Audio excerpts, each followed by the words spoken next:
Hello my friends, thank you very much for joining me. Very happy to have you here today. I hope you're having a fantastic festive time. I hope you're all ready for Christmas and looking forward to spending some time with family and friends and getting the guitar out and doing some cool stuff. Now, I have been thinking about the best thing that I could give students to practice in 2024.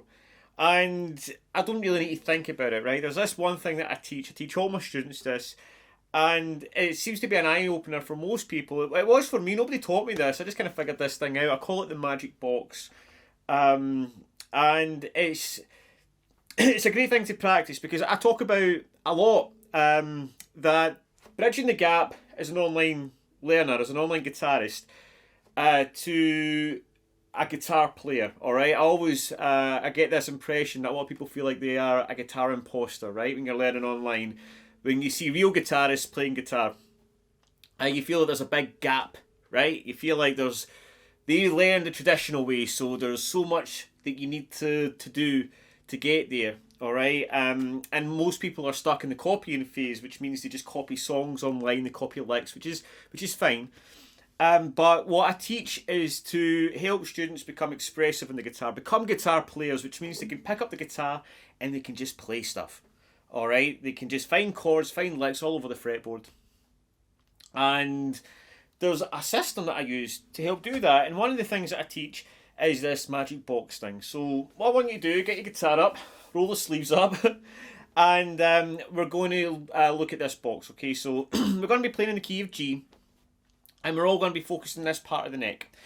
And we're going to use a 1-4-5 progression. Okay, and then we're going to be able to play some licks and around that. And hopefully by the end of this lesson, you'll have the tools to be able to go and kind of do your own thing with it and just play around with it. And it will evolve into something much bigger as you keep on practicing this stuff. So what I want you to do is we're going to practice the one chord first. We're going to practice a G7 and it's going to sound like this, alright? Probably not the chord you expected me to play, right?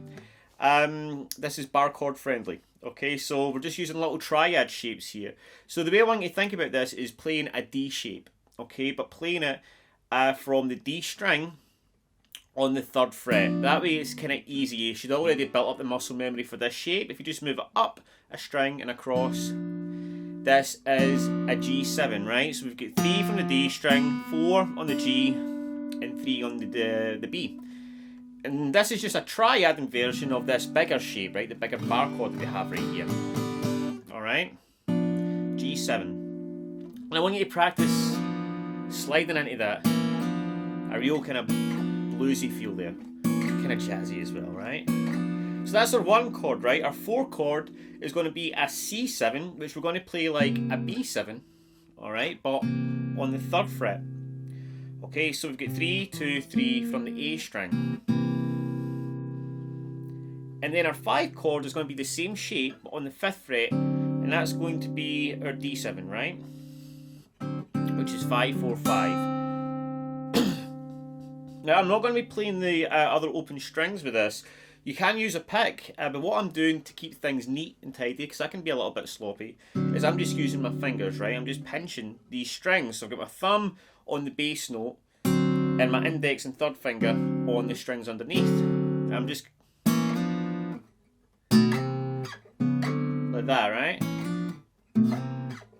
You want to kind of practice going a fret behind with each chord and sliding into them like that.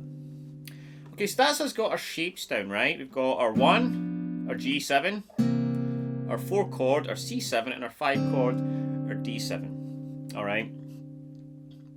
And on top of that, the scale that we have right under our fingertips, this is why I love this, is we have shape 1 of the pentatonic scale. So we've got the G minor pentatonic scale, 3, 3, 6, 3, 5, 3, 5, 3, 5, 3, 6, 3, 6.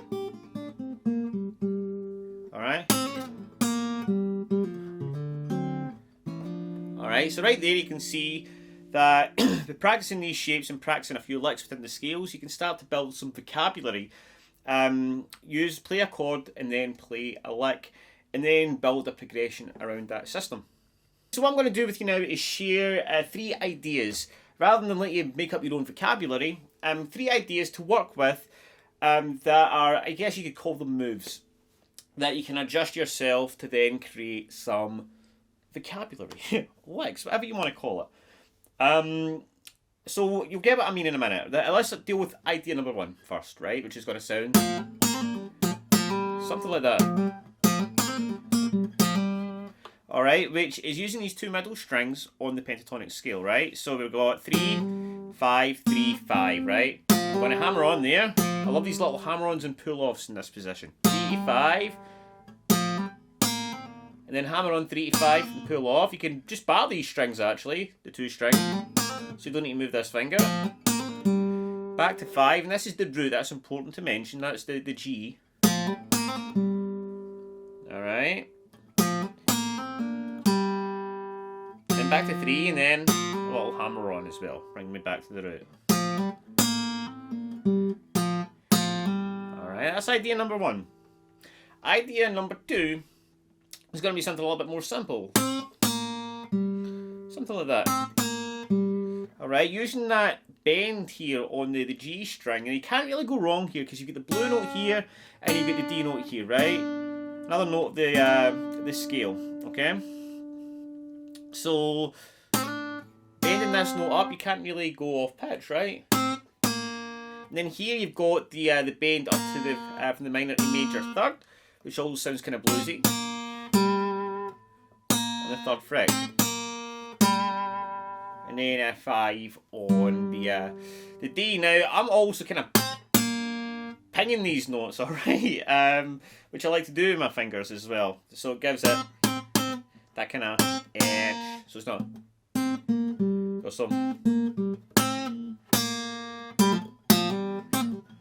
There's some character to it. Alright. Anyways, that's idea number 2. So idea number 3 is going to something like that, right? Where we're sliding up to the shape 2 of the pentatonic scale.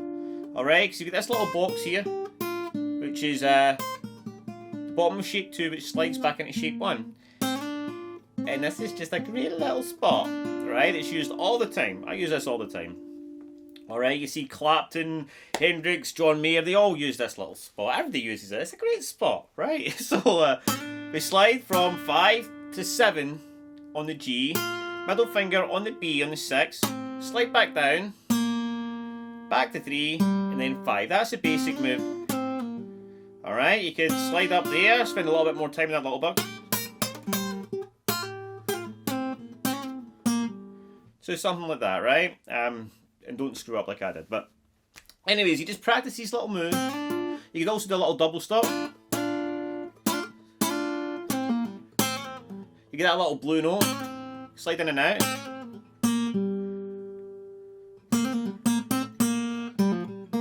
And then just smash everything together, right? It's just these little moves to then build your own vocabulary. So I hope that made a little bit of sense. What I'm going to do now is just play a little something using those ideas, and hopefully you'll be inspired by that. Meant to mention, guys, there is a loose chord progression around this. Now we could do a little blues thing where we play the 1 chord first, and then the 4 chord, and then we're going to play the 5 chord. Alright, so we're going to go G7, C7, D7, and then just finish off in the 1 again. So again, you can mess around with it, there's no rules here, right? So I'm going to start with these little triads, just going to slide in, and then I'm going to play something, right? So